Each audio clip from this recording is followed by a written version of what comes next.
Hello everyone, मैं चंदन कुमार आप लोगों का अपना यूट्यूब चैनल एसी क्लासेस में स्वागत है। तो चलिए मेरे दोस्त, हम लोग देख रहे थे दो चर वाले रैखिक समीकरण। इसमें बहुत सारे एक्सरसाइज इसमें 3.1 2 3 4 तक हमने क्लियर कर लिया है। और आज जो हम लोग एक्सरसाइज देखेंगे, आज जो हम लोग नेक्स्ट चैप्टर देखेंगे वो है ब्रज गुणन। क्योंकि हम लोग देखे विलोपन विधि, प्रतिस्थापन विधि, ग्राफीय विधि, अब है ब्रज गुणन विधि। और इस चैप्टर में जो ब्रज गुणन है ना, ये चैप्टर के लोग बहुत क्रिटिकल मानते हैं। मैंने बहुत लगता है कि बहुत कठिन है। कठिन कैसे है? क्योंकि मुझे पता है दोस्त, हम भी इस दौर से गुजरे हैं। तो उस दौर में क्या शिकायतें थी वो मैं बताता हूँ। ब्रज गुणन में है कुछ नहीं, वो जो फॉर्मूला है ना B1 C1 minus B2 C2, इससे लगता है कि बहुत परेशानी है। तो आज मैं उस ब्रज गुणन को इतना इजी वे में देखूंगा कि हाँ, अब बोलिएगा कि नहीं, सबसे अच्छा और बहुत सरल तरीका से तो आंसर ब्रज गुणन विधि ही देता है। तो हम लोग आगे चलते हैं कि ब्रज गुणन के कैसे यूज करेंगे और बनाएंगे। क्लियर दोस्त? तो चलिए, कह रहा है क्या, पहले क्वेश्चन ढंग से हेडिंग पढ़िएगा, ठीक है। बोल रहा कि निम्न निम्न समीकरणों के युग्म में से किसका एक अद्वितीय हल है, किसका कोई हल नहीं है, या किसके अपरिमित रूप से अनेक हल है। अपरिमित रूप से क्या? अनेक हल है। अद्वितीय हल की स्थिति में उसे ब्रज गुणन विधि द्वारा हल करना है। अर्थात ब्रज गुणन के बात आया, उससे पहले जो बात बता रहा है अद्वितीय हल या हल की जो बात कर रहा है ना, अद्वितीय हल या क्या, देखिए, अद्वितीय हल या किसका हल। एक मिनट, हाँ, कलर चेंज कर लेते हैं। चलिए, बोल रहा कि अद्वितीय हल है या क्या है, ये बता रहा ना दोस्त। तो देखिएगा, हम लोग पढ़ चुके हैं कि अद्वितीय हल क्या होता है, कोई हल क्या होता है, या परिमित रूप से अनेक हल क्या होती है। इस सारे तीन कंडीशन हम लोग पढ़ चुके हैं। उसको थोड़ा सा रिकॉल कर लेते हैं ताकि आपको आराम से समझने में कोई दिक्कत ना हो। क्लियर है? चलिए, जैसे देखिए, हम लोग पढ़े थे कि अगर A1 बट्टा A2 equal to not B1 बट्टा B2 आ जाए तो सर ये होता है प्रतिच्छेदित रेखा। अर्थात जो रेखा बनती है वो एक दूसरे के कोई एक बिंदु पे काटती है, और काटने की स्थिति में सर इसका अद्वितीय हल होता है। अद्वितीय के मतलब, अगर हिंदी व्याकरण पढ़े होंगे तो बढ़िया से पढ़िए। अद्वितीय हल के मतलब इसके जैसा कोई दूसरा हल नहीं, अर्थात एक ही हल होगा, वो अद्वितीय हल। कब? जब इस कंडीशन में आ जाए A1 बट्टा A2 equal to not B1 बट्टा B2। और वही हमें कह रहा कि जब अद्वितीय हल की स्थिति आ जाए तो हमें ब्रज गुणन से हल करना है। क्लियर है दोस्त? तो अद्वितीय हल की स्थिति कैसे चेक करेंगे पहले। और दो स्थिति क्या है जो देखिए, बुरा अद्वितीय हल किसका कोई हल नहीं है। तो देखिए, कोई हल किसका नहीं है वो हमने बहुत अच्छे तरीके से बताया था कि जब रेखा समानांतर हो। अर्थात समानांतर रेखा कहने का अर्थ है कि यह एक दूसरे को कभी नहीं काटेगी और ये दोनों रेखा आपस में कहीं नहीं मिलेगी। और इस पे मैंने ट्रिक भी बताया था कि A1 बट्टा A2 बराबर है B1 बट्टा B2 के, लेकिन C1 बट्टा C2 बराबर नहीं है। तो इसका कोई हल नहीं होगा। ये एकदम ऑब्जेक्टिव में फिक्स रहेगा दोस्त। ये तीन कंडीशन एकदम रट के जाना है एग्जाम में एकदम, और इससे ऑब्जेक्टिव फिक्स है। तो इस स्थिति में समानांतर होता है जिसका कोई हल नहीं होता है। और फिर हम ऐसा ही बताए थे कि सर एक होता है समपाती रेखा, अर्थात दोनों रेखा एक दूसरे पे समपाती हो, परस्पर हो, तो उसके कंडीशन में A1 बट्टा A2 बराबर था B1 बट्टा B2 बराबर था C1 बट्टा C2। तो इसका ही है कि बहुत सारा हल होगा। जब दोनों लाइन एक दूसरे पे ही है तो हर पॉइंट उसका सॉल्यूशन निकलेगा। तो इसी को बोलते हैं कि अपरिमित रूप से अनेक हल। कितना? अनेक हल। और यही तीन कंडीशन है। क्वेश्चन सही से पढ़िए। बोल रहा युग्म को किसका एक अद्वितीय हल है, अर्थात पहला ये चेक करना है। किसका कोई हल नहीं है, अर्थात ये कंडीशन आया तो कोई हल नहीं है। फिर बोल रहा या जिसके अपरिमित रूप से अनेक हल है, या किसके अपरिमित रूप से अनेक हल है, अर्थात किसके अनेक हल है। तो अनेक हल के कंडीशन अगर ये आ गया तो कहेंगे अनेक हल है।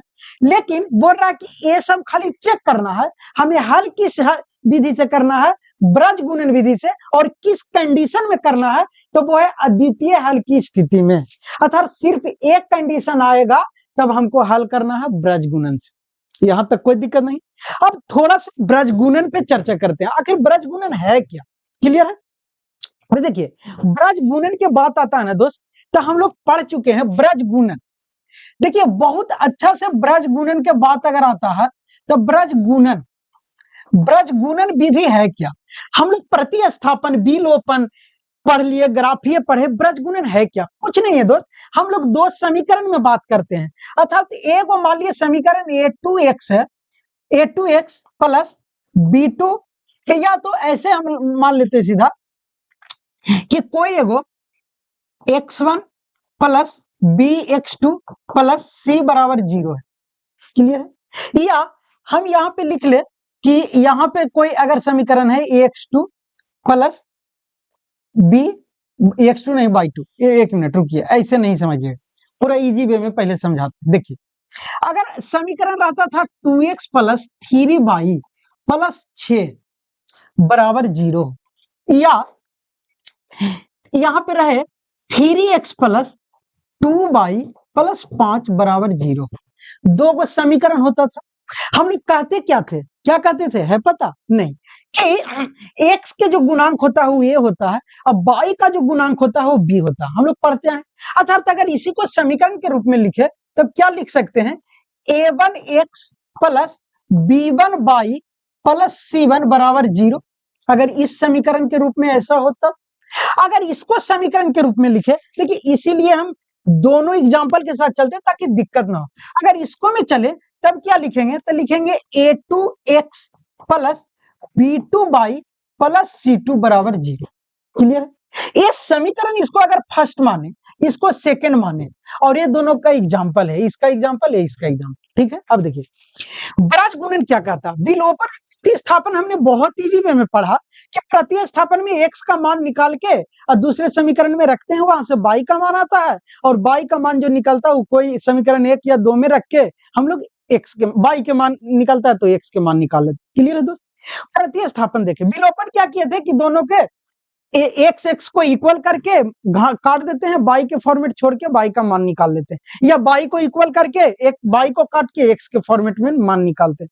लेकिन ब्रज गुणन क्या है, लोग डरते हैं इससे। अब चलिए हम लोग ब्रज गुणन के साथ दोस्ती करते हैं। ब्रज गुणन विधि क्या है, तो ब्रज गुणन विधि के बात आता है ना, तो डायरेक्ट हम लोग पढ़े फॉर्मूला कि होता है सर x बटा, क्या होता है, तो x बटा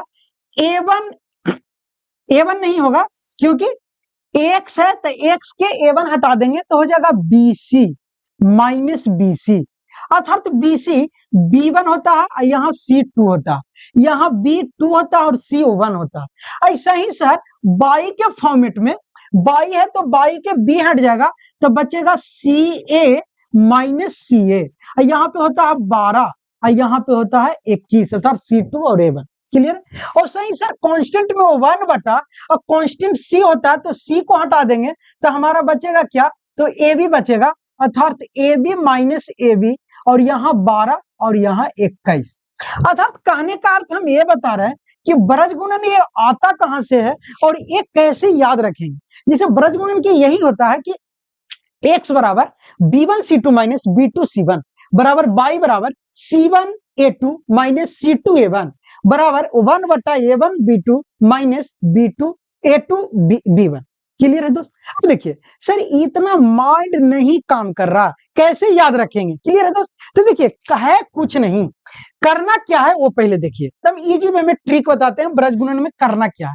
देखिए सबसे पहले आपको ये याद रखना है कि a1 b1 c1 a2 b2 c2 इतना होता है दोस्त। तो देखिए हम लोग सीधा क्या करना है कि यहाँ x लिखिए बटा में।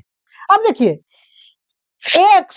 x का गुणांक को हम लोग क्या बोलते हैं दोस्त, तो a बोलते हैं। x के गुणांक को क्या बोलते हैं, a बोलते हैं, अर्थात a को एलिमिनेट कर देंगे तो हमारे पास होता है a1 b1 c1 a2 b2 c2, अर्थात अगर हम a को हटा दें तो हमारे पास बचेगा b और c।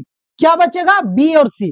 ठीक याद रखने का तरीका बता रहा हूं, तो x है, x के गुणांक a होता है तो a को हटा देंगे तो बचेगा b और c, तो यहां हो जाएगा bc, फिर माइनस, फिर कर देंगे वही bc, कोई चेंजिंग नहीं, बराबर जब y को निकालेंगे दोस्त तब y, अब बटा में, अब y किसका गुणांक होता है, b का गुणांक, या y का गुणांक b होता है, तो हमें b का इलिमिनेट कर देना है, अर्थात b के कहानी खत्म करेंगे तो बचेगा ac या ca बोल सकते हैं। तो यहाँ पे लिख दीजिएगा ca और माइनस ca। क्लियर है? अब माइनस ओवन बटा, अब देखिए कांस्टेंट अचर, कांस्टेंट c बोलते थे दोस्त, तो c को अब एलिमिनेट करेंगे तो बचेगा ab। तो यहां लिख देना है ab माइनस ab। फार्मूला कैसे याद रखें वो ट्रिक बता रहे हैं। अब क्या करना है वो देखिए, इतना लिख दिया bc minus bc, ca minus ca, ca minus ca, ab minus ab, और सब आपस में क्या है बराबर। अब करना कुछ नहीं है, 12 21 याद रखना है। जैसे त्रिभुज के फॉर्मूला में हम लोग 23 31 12 याद रखे थे, इसमें सिर्फ 12 और 21 याद रखना है और रख देना है पहले 12, पहले गिनती में कौन आता है 12, तो यहाँ सेट कर देंगे 12 और यहाँ सेट कर देंगे 21, यहाँ सेट कर देंगे 12 और यहाँ सेट कर देंगे 21, यहाँ सेट कर देंगे 12 और यहाँ सेट कर देंगे 21। अर्थात कहने का अर्थ अब बन गया फॉर्मूला, देखिएगा b1c2 माइनस b2c1 बराबर c1a2 माइनस c2a1 बराबर a1b2 माइनस c1। आ गया फॉर्मूला। बस हमें ब्रज गुणन का जो कंफ्यूज होते हैं ना दोस्त कि c1 कौन b1 कौन, वो कंफ्यूजन दूर कर दिया। किया क्या, जब हम x के फॉर्मेट में लिखेंगे तो x का गुणांक a होता है ना ये, तो a को हटा देंगे तो बचेगा bc bc, 12 21 याद रखना है। यही ब्रज गुणन विधि से हम लोग को हल करना है, अर्थात यह ब्रज गुणन अच्छा से आप लोग समझ गए होंगे। यही है, अभी जैसे 2 है तो यहाँ a1 की जगह पे 2, b1 की जगह पर 3, c1 की जगह पर 6। क्लियर है दोस्त? चलिए तब हम लोग आगे चलते हैं जो पढ़ रहे थे। क्या क्वेश्चन कह रहा, देखिए यह क्वेश्चन हो रहा कि सबसे पहले तो हम इसको युग्म को चेक करेंगे कि हल अद्वितीय है कि अनेक हल है कि क्या है, समझ रहे हैं? तो करने के लिए यहाँ पे हम लोग चलते थे हल में।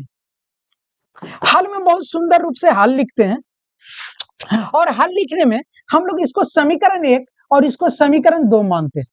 क्लियर है? और हमें पता है कि ए समीकरण को हम a1 a2, अर्थात अगर हम a1 निकाले तो a1 x के गुणांक 1 तो 1 हो गया, b1 निकाले तो y के गुणांक -3 और c1 निकाले तो c1 -3। ऐसा ही a2 निकालेंगे तो a2 x के गुणांक 3, देखिए x के गुणांक 3 तो यहां 3 लिख दिया। यहां देखिए b2 निकालेंगे तब y के गुणांक -9 तो -9। यहां c2 निकालेंगे तो c2 -2। क्लियर है? आपको अच्छा से ये समझ में आ गया होगा कि a1 a2 अब हमको क्या करना है, चेक करना है। तो हम पहले a1 बटा a2 करेंगे, फिर b1 बटा b2 करेंगे, फिर c1 बटा c2 करेंगे और क्या आता है ये देखेंगे। तो देखिएगा a1 की जगह पर 1, a2 की जगह पर 3 तो 1 बटा 3। अब फिर देखिएगा b1 की जगह पर -3 और b2 की जगह पर -9 तो यहाँ -3 अब बटा में -9 और सही यहाँ c1 की जगह पर -3 अब बटा में -2। अब देखिए 3 -2, अब देखिए ये बराबर अभी नहीं करेंगे, क्या कंडीशन है मुझे क्या पता। क्लियर? तो अभी बराबर नहीं करना। चलिए समझ में आ गया? आप देखिए जरा ध्यान से, 1/3 है दोस्त, ठीक है। अब यहाँ पे देखिए माइनस से माइनस खत्म, अब 3 3 9 और ये माइनस से माइनस खत्म, लेकिन 3/2 अर्थात फाइनली जो हमारा निकल के आ रहा है वो आ रहा है 1/3, आ रहा है 1/3 जो आपस में क्या है बराबर है, लेकिन ई बराबर नहीं है, ये है 3/2। अर्थात हम पहले बोले कि जब ऐसा कंडीशन आ जाए कि आपस में दो भाई बराबर, कोई तीसरा बराबर होने ना दे, समझ रहा है, ऐसा ट्रिक भी बताए थे। या उतना नहीं तो ट्रिक छोड़िए, डायरेक्ट याद कि a1 बटा a2 बराबर है b1 बटा b2 के, लेकिन c1 बटा c2 आपस में बराबर नहीं है, तो सर ये समानांतर रेखा होता है और समानांतर रेखा एक दूसरे को कभी नहीं काटती है, और जब कभी नहीं काटेगी कभी नहीं मिलेगी तो इसका कोई हल नहीं होगा, इसका कोई हल नहीं होगा, इसका कोई हल नहीं होगा। बोलिए कहां? तो यहां भी बता दिए थे इसका कोई हल नहीं होगा। अर्थात अब देखिए बोल रहा कि जब अद्वितीय हल की स्थिति में हो तब ब्रज गुणन लगाना, तो इसका कोई हल नहीं, तो इसमें ब्रज गुणन नहीं लगाना, यहीं पे छोड़ देना है और आपको 5 नंबर मिल जाएगा, क्योंकि हमने चेक किया इसका कोई हल नहीं है, तो हल कहां से निकाले। कितना सॉर्टेड क्वेश्चन। अब देखिए, अब क्वेश्चन नंबर 2 में आते हैं। सेकंड क्या कहता, तो देखिए सेकंड कहता है, सेकंड क्या कहता है वो थोड़ा ध्यान से देखिए। सेकंड इसको इरेज करते हैं, क्योंकि ये तो मुझे याद है, आप लोग याद कर लीजिएगा क्या है नहीं। ठीक है, चलिए तो देखिए सेकंड क्या कहता है कि ये भी मान लिया कि समीकरण 1 है और ये समीकरण 2 है, तो हम a2 b1 b1 a2 ये सब पहले निकाल लेंगे। तो आराम से अगर निकालते हैं तो जरा ध्यान से देखिएगा, a1 बराबर 2, b1 बराबर 1 और c1 बराबर 5। यहाँ a2 निकाले तो 3 और अगर b2 निकाले तो 2 और c2 निकाले तो 8। क्लियर है? चेक कर लेते हैं कि इसका भी हल होगा या नहीं। तो a1 बटा a2 करेंगे, b1 बटा b2 करेंगे और c1 बटा c2 करेंगे। क्लियर है? अब देखिए a1 की जगह पे 2 बटा 3 करेंगे और b1 कितना 1 बटा 2 करेंगे और c1 कितना 5 बटा 8 करेंगे। देखिए यहाँ पे कंडीशन आ गया दोस्त कि ये आपस में बराबर नहीं है। और जब a1 बटा a2 बराबर नहीं हो b1 बटा b2 के, और ये तो अब बराबर है ही नहीं, आगे बढ़ने की जब यही हमको रिजल्ट दे रहा कि आपस में बराबर नहीं है, तो ये होता है अद्वितीय हल, प्रतिच्छेदित रेखा। तो ये अद्वितीय हल होगा। और हमें क्वेश्चन में बोल रहा कि जब अद्वितीय हल की स्थिति आ जाए तो उसे ब्रज गुणन विधि से ज्ञात करना, तब इसको सोल्यूशन करना है। क्लियर है? तब इसको ब्रज गुणन से हल करना। अब ब्रज गुणन से हल कैसे करना ये बताते हैं। ये तो समझ गए इसका कोई हल नहीं, तो देखिए ब्रज गुणन से अब उसको हल करना पड़ेगा, तब हल करते हैं दोस्त। क्लियर? तो हल में कुछ नहीं करना है, हमको a1 b1 मिलल है, c1 c2 निकाल लिए हैं, खाली वो फार्मूला पे रख के निकाल देना। तो देखिए हमें ब्रज गुणन से ही हल करना है। क्या चीज से गुणन करना है? ये ब्रज गुणन। तो ब्रज गुणन से हम लोग को हल करना है, तो ब्रज गुणन विधि से। क्लियर है? मैथ हल करने। तो ब्रज गुणन के हम लोग जानते हैं कि सर होता है x बटा, तो x बटा क्या होता है दोस्त? तो x बटा सर bc अर्थात b1 c2 होता है माइनस b2 c1 होता है, बराबर सर y बराबर होता है, y बराबर क्या होता है दोस्त? तो ca अर्थात c1 a2 minus c2 a1 ये होता है। क्लियर?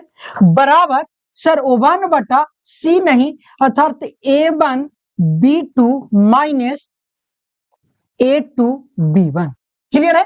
ये हम लोग पढ़ चुके हैं। क्लियर है? अब इसी पे रख देना है। करना क्या है? तो कुछ नहीं, देखिए x को x के फॉर्मेट में छोड़ देना है बटा में, B1 कितना है दोस्त? तो 1, तो यहाँ 1 लिखेंगे गुना, C2 कितना है? तो सर C2 8, तो यहाँ 8 माइनस B2 कितना है? तो B2 2 है, B2 कितना है?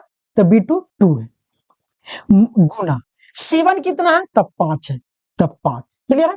फिर बराबर लिख दिए बाई बटा C1 कितना? तो 5 गुना A2 कितना?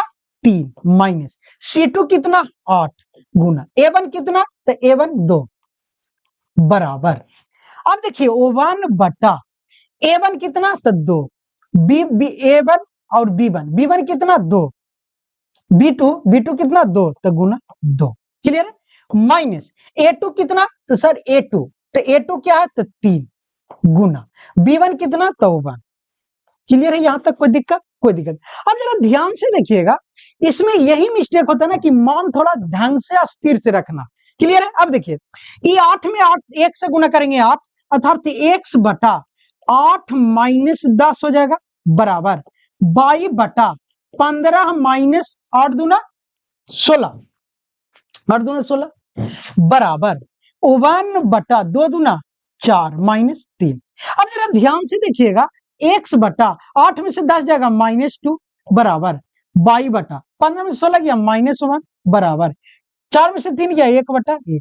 अब जरा ध्यान से देखिए माइनस से माइनस कैंसिल, अर्थात तो बचा क्या? तो x बटा 2 y बटा 2। अब यही पे ब्रज गुणन में क्या करना है कि एक बार x को इस कांस्टेंट के बराबर करना है और एक बार y को इस कांस्टेंट के बराबर करना है, और कहानी हो जाएगा क्या? खत्म। तो वही कर देना है। देखिए अगर एक बार करेंगे तो x बटा 2 बराबर 1 बटा 1 हो गया, अर्थात तिरछा तिरछी गुना तो x बराबर 2, अर्थात एगो आ गया x बराबर 2। और सही एक बार y बटा 1 बराबर 1 बटा 1 करेंगे, तिरछा तिरछी गुना तब y बराबर 1 हो जाएगा। क्लियर। अर्थात x बराबर 2 और y बराबर 1, अर्थात इसका जो आंसर आ गया x बराबर 2 और y बराबर 1, किससे दोस्त? तो ब्रज गुणन विधि से। प्रतिस्थापन से भी निकालिएगा सेम आंसर, विलोपन से भी निकालिएगा सेम आंसर, ग्राफीय विधि से निकालिएगा भी सेम आंसर। क्लियर है मेरे दोस्त? तो हम लोग ये ब्रज गुणन सीख लिए।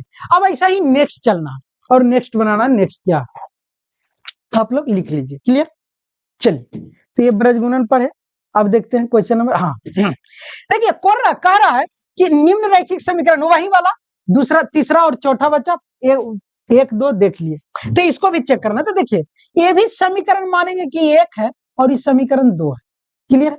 इसको क्या करेंगे, a1 a2 निकालेंगे, b1 b2 निकालेंगे। अगर यहीं पे अगर निकाल ले, चलिए अगर यहीं पे निकालें तो a1 बराबर क्या हो जाएगा, तो 3 हो जाएगा, b1 बराबर क्या हो जाएगा, तो -5, और c1 बराबर क्या हो जाएगा, तो 20।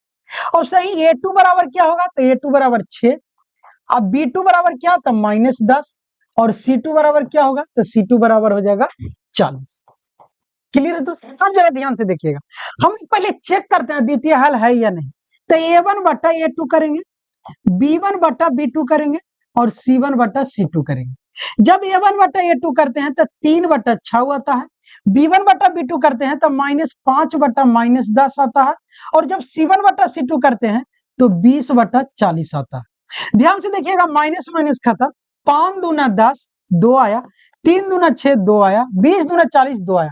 अर्थात यहाँ पे 1 बटा 2 बराबर है 1 बटा 2 बराबर आ रहा है 1 बटा 2, अर्थात सब बराबर। जब इस सब बराबर तब क्या होता है, संपाती रेखा, और इसको अपरिमित रूप से अनेक हल, अपरिमित रूप से क्या होता है दोस्त, तो अनेक हल। क्या होता है, अनेक हल। लेकिन हमें स्थिति बोल रहा है कि सिर्फ ब्रज गुणन विधि से उसी समीकरण को हल करना है जिसका स्थिति अद्वितीय हल आना चाहिए, अर्थात a1 बटा a2 और a1 बटा b2 बराबर ना होना चाहिए। यहाँ सब बराबर आ रहा, अर्थात अपरिमित रूप से अनेक हल होता है, अपरिमित रूप से, यहाँ पे मित। क्लियर है, अपरिमित रूप से अनेक हल, अर्थात इसका भी हम लोग हल नहीं करेंगे, इतना ही करके छोड़ देंगे। क्लियर है दोस्त? चलिए ऐसा ही अब इसको थोड़ा चेक कर लेते हैं भाई, इसका क्या सीन है। तो ऐसा ही इसका भी वही करेंगे, a1 लिखेंगे, a1 1 है, b1 लिखेंगे, b1 -3, और c1 -7। अब देखिएगा a2 लिखेंगे 3, b2 लिखेंगे -3, और c2 लिखेंगे -15। क्लियर है दोस्त? अब देखिए जब चेक करेंगे तो लिखेंगे a1 a2, b1 b2, c1 c2। a1 बटा a2 करेंगे तो 1 बटा 3, ये करेंगे तो -3 बटा में -3, ये करेंगे तो -7 बटा में -15। क्लियर है? अब देखिए ये माइनस से माइनस कैंसिल, माइनस से माइनस कैंसिल, फिर भी आ रहा 1 बटा 3, 3 से 3 कट गया, ये नहीं है बराबर 1 बटा 1 के, और ये भी बराबर नहीं है 7 बटा 15 के।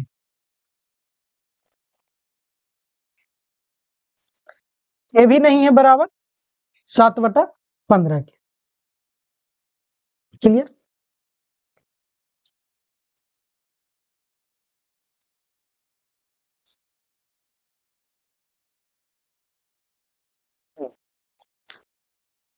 चलिए ये भी नहीं है बराबर 7 बटा 15 के, अर्थात जब बराबर नहीं है a1 बटा a2 बराबर नहीं है b1 बटा b2 के, अर्थात ये ही बराबर नहीं है, तो इसको हम लोग पढ़े हैं ना क्या द्वितीय हल होगा, और जब द्वितीय हल होगा तो इसे ब्रज गुणन से हल कीजिए, फिर वही करेंगे ब्रज गुणन से हल। ये सब आप लोग लिख लीजिए। अब देखिए ब्रज गुणन से हल करेंगे, तो ब्रज गुणन में वही a1 बटा a2, b1 बटा b2, c1 बटा c2 को याद रखेंगे और क्या करेंगे, हल कर देंगे बस। चलिए तो देखिए इसे ब्रज गुणन से हल करना, क्या चीज से करना, ब्रज गुणन से। तो हम लोग ब्रज गुणन बराबर जानते हैं दोस्त कि ब्रज गुणन से हल करते हैं, तो डायरेक्ट लिख देते हैं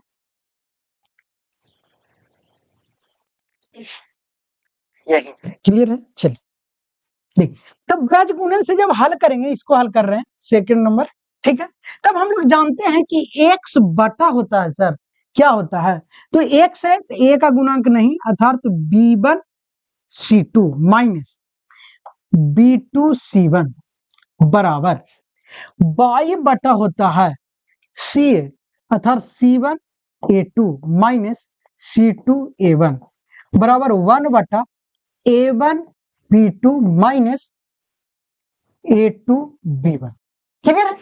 और यही रख के सारा मान रख देंगे, हमें पता है A1 A2 B2 अर्थात x बटा लिखेंगे और B1 क्या है दोस्त? -3 गुना C2 क्या है? तो सर C2 -15 है, तो यहां लिखेंगे -15। अब ये माइनस आ गया, क्लियर है? ये माइनस, अब ब्रैकेट कर देते हैं क्योंकि B2 हमारा -3 है, तो -3 गुना C1 कितना है? तो C1 -7 है, क्लियर है? x हो गया बराबर बाई बटा C1 कितना है? तो C1 -7 है, तो -7 गुना A2 कितना? 3, अभी माइनस, फिर ब्रैकेट चालू, C2 कितना? तो -15 गुना A1 कितना? तो A1 1, ये हमारा ये हो गया, क्लियर? बराबर एक कांस्टेंट, तो 1 बटा A1 कितना? तो A1 1, B1 कितना? B2 कितना था? 3 माइनस A1 कितना? A2 कितना? तो A2 B2 है ना, यहाँ पे देखिए, यही मान आपको रखने में दिक्कत, ध्यान से रखना पड़ेगा। जैसे देखिए A1 है, A1 कितना? 1 गुना B2 है, तो B2 कितना है? -3 ना, माइनस A2 क्या है? तो A2 है +3 गुना B1 कितना है? तो -3। बात समझ में आ गया? अब देखिए इसी को करेंगे क्या, माइनस माइनस प्लस, 15 45 अर्थात x बटा 45 माइनस, माइनस की क्या जो देखिए, अभी देखिए माइनस प्लस माइनस, तो 21 माइनस माइनस प्लस 21, अब प्लस माइनस माइनस अर्थात -21 बराबर, यहां देखिएगा बाई है, तो बाई बटा, यहां देखिएगा प्लस माइनस माइनस 27 हो गया। अब देखिएगा यहाँ माइनस माइनस प्लस 15, 15 में 1 से गुणा करेंगे 15, अब बराबर में है 1 बटा, यहां देखिएगा माइनस प्लस -3, यहां देखिएगा माइनस माइनस +9 हो गया। फिर देखिए अगर घटाते हैं तो x बटा 45 में से 21 जाएगा तो 24, कितना? 24, देखिए 5 में से 1 गया 4, 5 में से 1 गया 4, आई 2 में से 4 में से 2 गया 2, 24 हो गया बराबर बाई बटा, अब जरा ध्यान से देखिए 15, 21 में से 15 जाएगा तो बचेगा क्या दोस्त? तो 15 6 21 होता है अर्थात तो -6, अब बराबर में यहाँ पे देखिएगा 9 में से 3 जाएगा प्लस में 1/6, अब देखिए यहाँ 6 से 24 काट सकते हैं, लेकिन यहाँ छोड़ दीजिए, आगे चलाइए। यहाँ पे क्या बोले थे कि एक बार x को इससे बराबर करना है, एक बार y को इससे बराबर करना है, क्लियर? तो जब हम x को बराबर कर रहे हैं तो x बटा 24 बराबर आ रहा है 1/6, अगर तिरछा तिरछी गुना करें या तो यहाँ 6 चौ 24 और तिरछा तिरछी गुना था तो x बराबर 4, x बराबर कितना आ गया? 4। ऐसा ही बोले थे कि एक बार y को बराबर करना था तो y बटा -6 बराबर 1/6 है। अब यहाँ देखिए 6 से 6 कैंसिल, ये माइनस के चिन्ह रह जाएगा, तो माइनस गुना प्लस माइनस अर्थात y के मान आ गया -1। क्लियर है? देखिए ब्रज गुणन कितना कम टाइम में बनता है, खाली माइंड यूज लेता है। देखिए ब्रज गुणन यहाँ फॉर्मूला लिखे, फॉर्मूला पे यहाँ डाले, यहाँ आंसर, अब विलोपन प्रतिस्थापन में x के मान रखिए, फिर x निकला था y के मान निकालिए समीकरण में रख के, टाइम उसमें ज्यादा लगता है, लेकिन वो इजी है। वो कहते हैं ना दोस्त कि देर से भला नहीं, उस माने कि अगर कोई डिस्टेंस तय करना तो देर, अगर वो देर से पहुंचा रहा वो ठीक है, लेकिन जल्दीबाजी वाला काम नहीं करना है। वो वही है कि ये जल्दीबाजी देता है रिजल्ट, लेकिन इसमें रिक्स है। रिक्स क्या है? तो वही कंफ्यूजन होने का B1 C1। क्लियर है दोस्त? और अगर ये रिक्स नहीं उठाना तो बहुत कम समय में ही सॉल्यूशन देता है ब्रज गुणन। क्लियर है दोस्त? चलिए तो अब हम लोग आगे बढ़ते हैं। फर्स्ट हो गया, अब सेकंड क्या है? हाँ देखिए अभी क्या कर रहा है ना, अब तो बहुत इजी है दोस्त। बोल रहा ए और बी के किन मानों के लिए निम्न समीकरण के युग्म के परिमित रूप से अनेक हल होंगे, अर्थात कंडीशन दे दिया है कि किन रूप से अनेक हल होंगे। तो बोला ए और बी का मान निकालना, ए और बी का मान निकालना है। कंडीशन दे दिया है कि इसका हल जो है ना वो अनेक हल है। अनेक हल के मतलब समझे, A1 बटा A2 बराबर है B1 बटा B2 के, बराबर है C1 बटा C2 के। यही कंडीशन दे दिया। कंडीशन देखिए, ये बोल रहा परिमिति रूप से अनेक हल के मतलब कि A1 बटा A2 बराबर है B1 बटा B2 के, बराबर है C1 बटा C2 के। और यही कंडीशन लागू करके हमको इसका हल निकालना है ए और बी का। किसका? ए और बी का। सबसे पहले हम इसको समीकरण 1 और इसको समीकरण 2 मान ले तो हमें निष्कर्ष ये निकलता है कि A1 बराबर 2 और B1 बराबर 3 और C1 बराबर 7। क्लियर है? ऐसा ही अगर इसमें A2 निकाले तो A2 बराबर x के पूरा गुणक, तो x के पूरा गुणक क्या है? a माइनस बी, तो ये हो गया a माइनस बी। और सही B2 निकाले तो y का पूरा गुणांक, तो y का पूरा गुणांक a प्लस बी। और सही C2 निकाले तो C2 तो पूरे हो जाता है जो कांस्टेंट सब, अर्थात 3a plus B minus 2। Clear है दोस्त? अब देखिए, अब यही वाला कंडीशन लागू करना है। और वो लागू क्या है कंडीशन? तो सर वो है A1 बटा A2 बराबर B1 बटा B2 बराबर है C1 बटा C2 के। चलिए जरा लग रखते हैं क्या होता है। A1 क्या है? तो 2 बटा A2 क्या है? तो A2 है सर a माइनस बी बराबर B1 क्या है? तो B1 है 3। अब बटा में B2 क्या है? तो B2 है sir a plus B. Clear है? बराबर में C1 क्या है? 7। अब बटा में C2 क्या है? तो 3a प्लस बी, अब माइनस में 2। क्लियर दोस्त? अब करना क्या है? वो वही जो अभी करते आ रहे थे। करना क्या है कि पहले एक बार इसको इसके बराबर करना है, अब फिर एक बार इसको इसके बराबर करना। समझ में आ गया? या आप इसको इसको भी बराबर कर सकते हैं, इसको इससे भी बराबर कर सकते हैं, कोई दिक्कत नहीं है। समझ में आ रहा? क्योंकि सब आपस में बराबर है। लेकिन अगर हम कंडीशन ही चले, इसको इसके बराबर कर दें एक बार और इसको इसके बराबर कर दें तो और ज्यादा जैसे इजी वे में पढ़ते आ रहे हैं वो समझ में आ जाएगा। क्लियर है?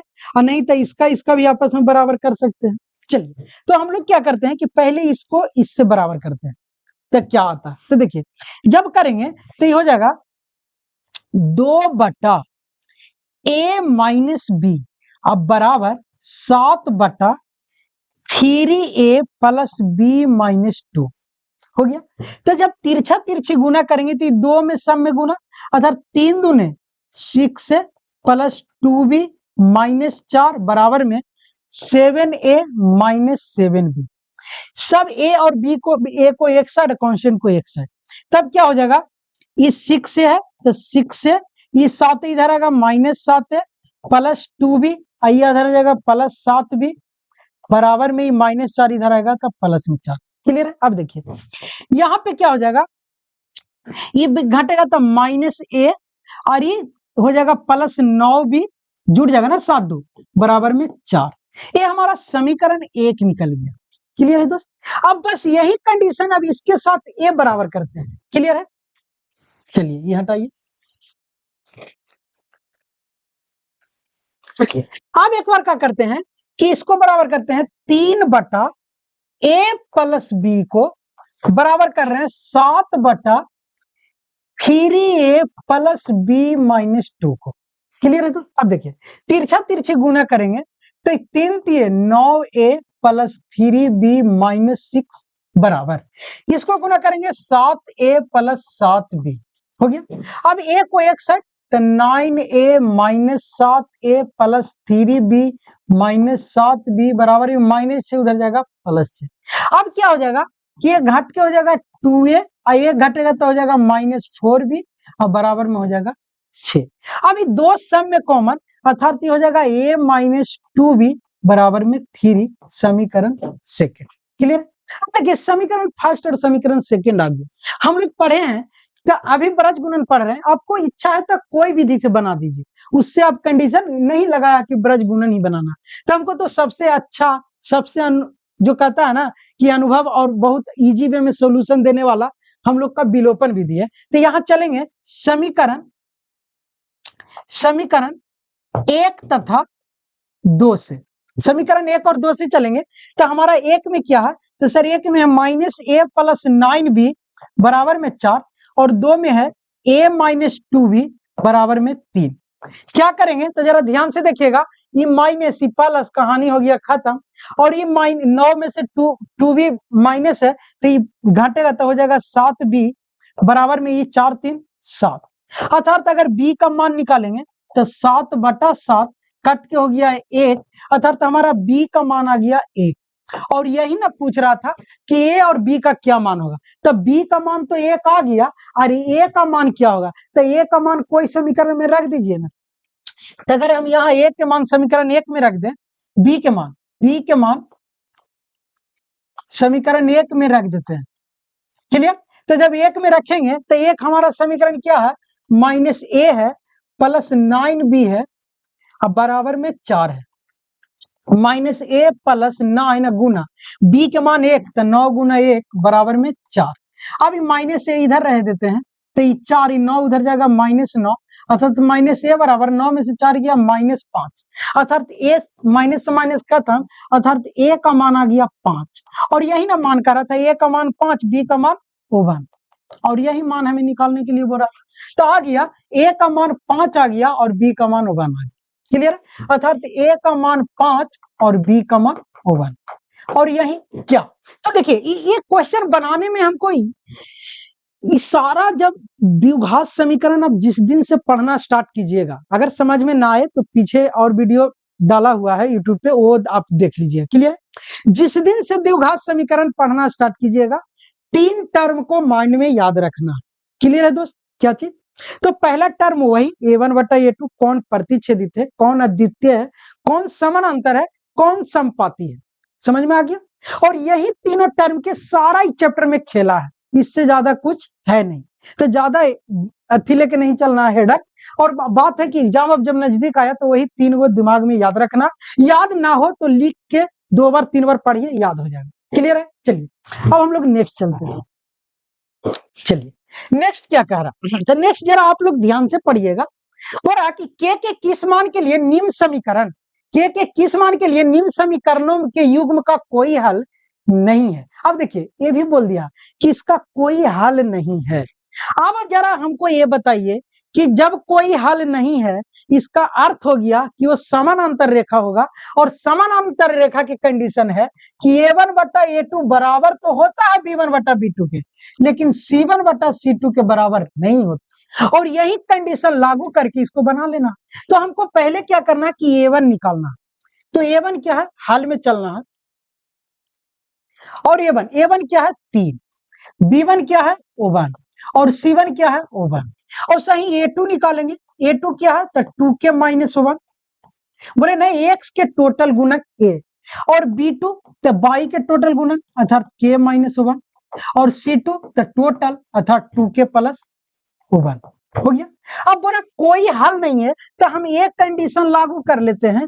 वो कंडीशन ये है कि a1/a2 करेंगे बराबर b1/b2 करेंगे, और c1/c2 नहीं करेंगे। जब बराबर नहीं है तो आपस में बराबर कैसे करेंगे, यही कंडीशन से चलते हैं। और यहाँ पे लिखते हैं a1 के मान कितना तो 3, a2 के मान कितना तो 2k माइनस 1 बराबर b1 के मान कितना तो 1, b2 के मान कितना तो k माइनस 1 हो गया। अब देखिए क्रॉस मल्टीप्लीकेशन, तो 3k माइनस 3 बराबर इधर करेंगे 2k माइनस 1, k को एक साइड तो 3k माइनस 2k बराबर -1, उधर जाएगा तब +3, अर्थात 3k में से 2k जाएगा, k बचेगा, 3 में से 1 जाएगा 2 बचेगा, अर्थात k का मान 2 आ गया। वो वही पूछ रहा था कि k के किस मान के लिए इस युग्म का कोई हल नहीं होगा, तो k के 2 मान क्या है, k के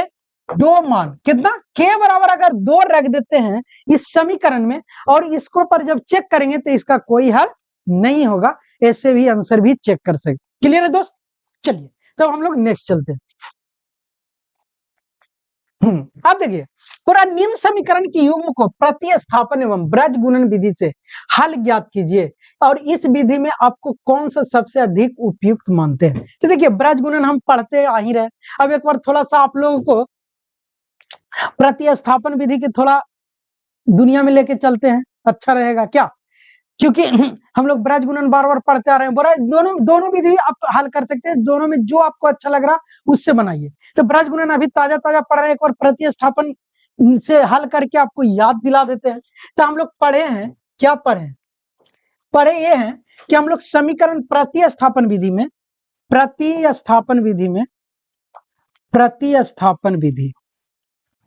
इसमें क्या बोले थे कि प्रतिस्थापन में कोई एक समीकरण से हम लोग x या y का मान निकालते हैं। तो मान लिया समीकरण 2 से अगर हम निकाले तो x का मान तो क्या हो जाएगा, तो हो जाएगा 3x प्लस 2y बराबर 4 है। अगर यहाँ पे 3x बराबर 4 माइनस 2y और यहाँ पे x बराबर 4 माइनस 2y, अब बटा में 3 हो जाएगा, हो गया। अब यही x के मान समीकरण 1 में रख देंगे, यहाँ पे लिख देंगे x के मान समीकरण 1 में रखने पर तो एक हमारा क्या है, तो सर एक है 8x प्लस 5y बराबर में 9, और यही 8x प्लस 5y बराबर में 9 है, और x की जगह पर ये रखेंगे तो क्या हो जाएगा, तो 8 इंटू x की जगह पर क्या है, तो 4 माइनस 2y, अब बटा में 3, अब प्लस में 5y बराबर में 9। क्लियर है। अब जरा ध्यान से देखिएगा, 8 को गुना करेंगे, 8 चौक 32 माइनस 8 दूनी 16y प्लस में 5y, आई बटा में क्या है 3, कुछ नहीं तो 1 बराबर में 9। अब इसको जब एलसीएम लेंगे तो हो जाएगा 32 माइनस 16y, आई 15y प्लस 15y, क्लियर है। अब बटा में 3, अब बराबर में 9, कुछ नहीं था 1। क्लियर है दोस्त। अब जरा ध्यान से देखिएगा कि 16 में से 15 जाएगा माइनस 22, अब प्लस में 32, क्लियर है। अभी 3 उधर से गुना कर देंगे, 27, तिरछा तिरछे गुना। अब जरा ध्यान से देखिएगा, माइनस 22 बराबर 27 माइनस 32 हो जाएगा, अर्थात माइनस 22 बराबर, अभी देखिए 32 27, जब 32 में से 27 घटाएंगे दोस्त तब क्या बचेगा, तो 12 में से 7 या 5, और ये बचा क्या, 2 में से 2 कैंसिल, 5 बचा, और ये माइनस में क्योंकि 32 बड़ा है, अब माइनस से माइनस कैंसिल, अर्थात तो 22 का मान आ गया 5। क्या चीज से बना है, प्रतिस्थापन विधि से। आप लोग अभी ताजा ताजा ब्रज गुणन सीखे हैं, ब्रज गुणन से बनाइएगा। क्लियर। अब बताइएगा दोनों में कौन उपयुक्त है, बोलिएगा हमको प्रतिस्थापन उपयुक्त लगता है। अब जब 22 के मान 5 आ गया तो x के मान ना निकल जाएगा, यहीं पे x के 22 के मान रख देंगे। तो हम लोग जानते हैं कि x बराबर होता है क्या, 4 माइनस 2y, अब बटा में 3, और हमें पता है कि y के मान आ गया 5, अर्थात 4 माइनस 2 गुने 5, अब बटा में 3, अर्थात 4 माइनस 5 दूना 10, अब बटा में 3। ये ना दोस्त। अब जरा ध्यान से देखिएगा कि 4 में से 10 माइनस 6 बटा 3, और 3 दूना 6, अर्थात माइनस 2, अर्थात x के मान आ गया माइनस 2 और y के मान आ गया प्लस में 5। क्लियर है दोस्त। अर्थात हमको सबसे ज्यादा उपयुक्त कौन लगा, तो प्रतिस्थापन, और प्रतिस्थापन से हम बना दिए। और ब्रज गुणन के बात आ गया तो ब्रज गुणन से आप अभी तुरंत पढ़ रहे हैं वो भी बना सकते हैं। क्लियर है। अब हम लोग नेक्स्ट चलते हैं। क्लियर है। चलिए नेक्स्ट देखिए, बोला निम्न समस्याओं में रैखिक समीकरण की युग्म बनाए और उनके हल यदि उनका अस्तित्व हो तो किसी बीजगणितीय विधि से ज्ञात कीजिए। बोलिए ना, किसी बीजगणितीय, तो विलोपन, प्रतिस्थापन कोई, या ब्रज गुणन, जो अच्छा लगे उससे हल कीजिए। बोला एक छात्रावास के मासिक व्यय। अब देखिए ये जो कंडीशन है ना, ये लिटरेचर वाला क्वेश्चन है, और लिटरेचर को हमको सबसे पहले समीकरण में बदलना है। तो ये जब ये स्टार्ट करेंगे तो वीडियो काफी लंबा हो जाएगा, और इस टाइप के वीडियो और इस टाइप के क्वेश्चन के लिए कॉन्सेप्ट बहुत जरूरी है। और जब ये आज आप ये सीख लीजिएगा ना, तो जनरल कंपटीशन में एक कॉन्सेप्ट वाले क्वेश्चन बहुत मिलेंगे। पिता की उम्र, पुत्र की उम्र की, समझ रहे हैं ना, 2 गुनी 2 वर्ष पहले पश्चात, जो हम लोग करते आए हैं उसी टाइप के एक क्वेश्चन है। लिटरेचर को पहले समीकरण में बदलेंगे, और उस समीकरण को हम लोग हल ज्ञात करेंगे विलोपन या प्रतिस्थापन से, और उसके बाद कोई विधि से, उसके बाद हम लोग आंसर दे देंगे। क्लियर है दोस्त। तो इसके लिए पार्ट 2 लेकर आएंगे, बहुत मजेदार और बहुत इजी वे में पढ़ाएंगे। क्लियर है मेरे दोस्त। तो चलिए यहीं पे ये वीडियो रखते हैं, और धन्यवाद। और एक बात कहना चाहते हैं दोस्त, क्योंकि कभी-कभी देख रहे थे कि एक वीडियो में कमेंट आया था, उस कमेंट को लेकर बात बताते हैं। अगर आपको अच्छा लगे तो ठीक है, ना लगे तो इग्नोर कीजिएगा। वो कभी ये होता है ना, जैसे आप एग्ज़ाम देने जाइएगा तो वहाँ पे ये वाला ज़रूर माइंड में सेटअप रखिएगा कि जब रास्ते या मार्ग जिसको बोलते हैं, पथ बोलते हैं, जब मार्ग काँटों से भरा हो, जब मार्ग काँटों से भरा हो और आप नंगे पाँव हो, तो रास्ता बदल लेना चाहिए। अर्थात कहने का मेरा अर्थ ये है, आप लोग एकदम सीरियस लीजिएगा। कहने का ये अर्थ ये है कि जब आप क्वेश्चन मैथ के बनाने के लिए एग्जाम में जाइएगा, ऐसा एक आध क्वेश्चन होगा कि आपको समझ ही नहीं आ रहा है कि क्वेश्चन क्या कह रहा है, तो वहां पे जिद्दी नहीं बनना है, टाइम को वेस्ट नहीं करना है और क्वेश्चन को स्किप करके दूसरे क्वेश्चन में लग जाना है। क्योंकि वो 3 घंटे जो है ना दोस्त, किस पल और किस तरीके से बीत जाता है, एक कैंडिडेट को पता नहीं चलता है। तो ये माइंड में सेटअप रखना है। क्लियर है दोस्त? ये नहीं कि दशरथ मांझी वाला माइंड में सेटअप रखना है कि तब तक तोड़ेंगे नहीं जब तक छोड़ेंगे नहीं। तो हर जगह पे हर सेंटेंस का अर्थ अलग-अलग होता है मेरे दोस्त। वो वहां पे कहूँ लग गए कि जब तक तोड़ेंगे नहीं तब तक छोड़ेंगे नहीं, तो वो भी कहेगा कि जब तक अब तोरा फेल नहीं करेंगे तब तक तोरा छोड़ेंगे नहीं। तो इसीलिए ऐसा काम नहीं करना है, जिद्दी नहीं बनना। क्योंकि कभी-कभी हमने देखा है कि जब बच्चे को लगता है कि हम 100 में 100 ला रहे हैं, उसमें एक क्वेश्चन क्यों नहीं बनेगा, जब हम 99 बना रहे हैं, ये क्यों नहीं आएगा, तो वहां पे क्यों का जवाब नहीं लाइएगा। आप स्टूडेंट है, छूट गया, आगे पढ़ लेंगे ना, 12th अभी बाकी है ना, जो हमें पछतावा हुआ उस पर गौर मंथन करेंगे ना, उसके बाद उसका निष्कर्ष निकालेंगे। क्लियर है दोस्त? चलिए तो धन्यवाद आप लोगों को।